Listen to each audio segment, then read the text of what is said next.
Good morning. It's April 1st, and this is your daily brief in science. Here's everything you need to know. Anixa Biosciences moves its breast cancer vaccine into Phase 2 after solid Phase 1 results and signs a manufacturing deal with Cytovance Biologics to produce cGMP clinical materials. In the Phase 1 trial, the vaccine elicited protocol-defined immune responses in about 3/4 of participants, indicating robust immunogenic activity. Cytovance Biologics will supply the cGMP materials needed for the Phase 2 study, leveraging its 2 decades of experience as a CDMO for mammalian and microbial production. Analysts view the stock with a price target near $10, a price to book around 5.72, and an RSI in the high 30s, noting substantial institutional and insider ownership amid volatility. The forward-looking statements warn that results and timelines are subject to risks and uncertainties and are not guarantees of future performance. Market reaction reflected optimism, with roughly 6% uptick in the stock price on the news. Anixa operates in oncology, focusing on cancer vaccines and CAR-T therapies, with a market cap near $86.5 million and about 33.5 million shares outstanding. Financials show no current revenue, negative earnings per share, a very strong current ratio, minimal debt, and insider buying of 10,000 shares signaling management confidence. Cytovance brings 2 decades of experience as a CDMO and offers integrated services from molecule development to potential commercial manufacturing. The company is advancing to Phase 2 based on Phase 1 data, with near-term updates on development progress anticipated. The vaccine program was developed in collaboration with the Cleveland Clinic, drawing on work led by the late Vincent Tuohy, and fits Anixa's strategy of partnering with leading research institutions.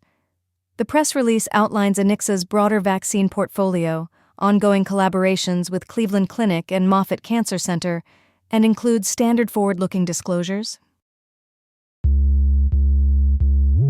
A new study from the University of Waterloo and U.S. collaborators warns that by 2100, nearly 1 in 3 Americans could live in areas with unhealthy air for sensitive groups during the May to September smog season. The projection places roughly 100 million people under daily air quality that would trigger health alerts, up from about 14 million in 2000. The research models the smog season to show how climate change, rising ozone, and fine particulate matter drive higher exposure and more health warnings. Seniors stand to gain the most from exposure reduction measures such as staying indoors, wearing masks, and upgrades to building filtration. Policy and adaptation scenarios indicate emissions reductions and adaptive actions can substantially lessen adverse outcomes, with seniors benefiting especially strongly. The study finds that seniors may benefit more from mitigation strategies than other vulnerable groups. Health impacts highlighted include more asthma flares, COPD symptoms, cardiovascular stress, and potential long-term morbidity and mortality from chronic exposure. This work expands on prior research by assessing both ozone and fine particulate matter as drivers of alerts and associated health risks. By considering ozone and PM together, the study shows they account for most smog-related warnings and mortality risks. Published in Environmental Science and Technology, the research is led by Rebecca Sari at the University of Waterloo with U.S. partners, underscoring the value of long-term protective adaptations beyond short-term stay-inside guidance. The study calls for tailored public health guidance and infrastructure investments to shield vulnerable groups and avoid normalizing exposure to unhealthy air. It also analyzes the economic costs of worsening air pollution and evaluates potential mitigation impacts over the next 75 years. A new look at Miraval's wellness program shows 2/3 of guests reported lower stress during their stay, and 62% still felt less stressed 60 days after departure. The study also found that 95% of participants felt a sense of belonging, with more than 70% forming new meaningful connections on site. Researchers tracked 266 guests before their stay, with 176 completing a 2-week follow-up and 60-day follow-up, using the Healthy Minds framework and offering a $500 resort credit to participants. The data suggests shifts in mindfulness, awareness, and self-efficacy that persisted beyond the retreat, indicating enduring benefits. Marxer cautions that authentic experiences are crucial for positive wellness outcomes and urges new entrants to ensure authenticity in offerings. Simon Marxer, Miraval's VP of Spa and Well-being, says the results validate the brand's long-held beliefs and demonstrate the value of empirical evidence in wellness claims. Marxer notes his own equine therapy experience helped inspire joining Miraval in 2007, underscoring equine therapy as foundational to the program. The release situates Miraval and Human within a broader rise in sustainable well-being amid burnout and loneliness, citing Deloitte, McKinsey, and Harvard for context. The study provides third-party validation for luxury travel advisors, offering a concrete basis to recommend Miraval to clients seeking well-managed wellness experiences. Full findings are available through Miraval and Human case studies, with a note that the well-being study is not a substitute for professional advice. The article links to the full research findings, Human case studies, and Miraval's well-being study page for readers to explore further. Executives from Miraval and Human emphasize collaboration as a way to raise research standards and deliver actionable, science-based measurements of well-being benefits, while leadership notes the goal of providing data-driven insights for immersive wellness experiences. Two bald eagles, Jackie and Shadow, are entering Pipwatch as their two eggs near hatching in a 140-foot Jeffrey Pine nest above Big Bear Lake. Friends of Big Bear Valley runs a popular nest livestream, noting eagles may sense life inside the eggs, and observers look for signals like listening, standing, or leaning toward the nest bowl as signs of imminent hatching.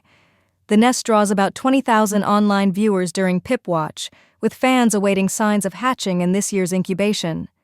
The nonprofit emphasizes that hatching can take a couple of days and frames the process as an arduous, ongoing observation plus social media commentary. LAIST's mission and funding context are mentioned briefly, while the eagle narrative remains central. The story highlights how wildlife live streams engage the public in conservation, fundraising, and habitat protection efforts. Jackie and Shadow resumed nesting activities, with Jackie laying a new egg in late February 2026 and a second egg soon after, signaling renewal of their family line. The nest livestream began in 2015, a second camera was added in 2021, and the stream has documented offspring like BBB, Stormy, Sunny, and Gizmo, continuing to capture parenting behaviors. FOBBV naturalists explain incubation involves alternating day and night duties and urge patience as the process unfolds after a previous crow disrupted the first clutch. Observers are cautioned against the Pipwatch itch, avoiding overinterpretation of every speck, since real pips become evident over time and hatching remains lengthy and energy-intensive. Past events include ravens breaking eggs earlier in the year and the couple's mating sessions. Shadow is expected to increase food deliveries as chicks approach hatch, reflecting parental preparation. The pair previously hatched 2 chicks, Sunny and Gizmo, and earlier eggs were broken by ravens. Current eggs were laid after that incident. A major funding push is aimed at turning wastewater into a resource hub across the Great Lakes region. The National Science Foundation has awarded $45 million to Great Lakes RENEW to expand its regional initiative over the next 3 years, building on a 2024 start that established it as an NSF Regional Innovation Engine. The aim is to broaden partnerships, scale pilots, and push innovations toward real-world deployment, with potential milestones that could unlock up to $160 million over a decade. Current leads the initiative, working with Argonne National Laboratory, the University of Chicago, and industry and education partners to move technology from the lab toward market readiness. The project centers on recovering energy, nutrients, critical elements, and water from wastewater, including minerals like lithium, cobalt, nickel, and rare earth elements, as well as nutrients such as phosphorus and nitrogen. A core focus is also workforce development, with Argonne coordinating STEM and AI-ready training from K through 12 through higher education to prepare a regional water workforce for an AI-enabled economy. The plan envisions building regional workforce infrastructure across 6 states, Illinois, Ohio, Wisconsin, Indiana, Michigan, and Minnesota, through targeted education and clear career pathways in the water sector. Key leaders include Elena Harkness, Chief Executive Officer of Current, and Junhong Chen of the University of Chicago and Argonne, underscoring water security as national security and highlighting potential regional economic impact. Argonne is advancing membrane, biological, and electrochemical separation technologies to recover clean water while reclaiming minerals and nutrients from wastewater. Officials expect the funding to attract water-intensive manufacturers to the region, unlock value from wastewater streams, and create regional career pathways as pilots and spending plans unfold.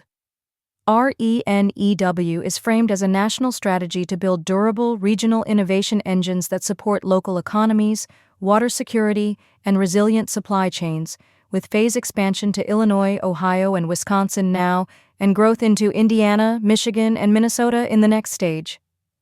The coalition totals over 75 partners, including universities, utilities, national labs, and private firms, enabling pilots, commercialization, and significant regional investment in water innovation.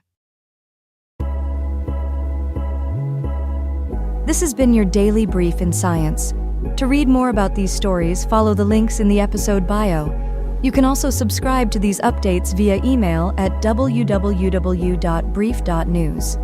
For more daily podcasts about the topics you love, visit brief.news/podcasts. Tune in tomorrow.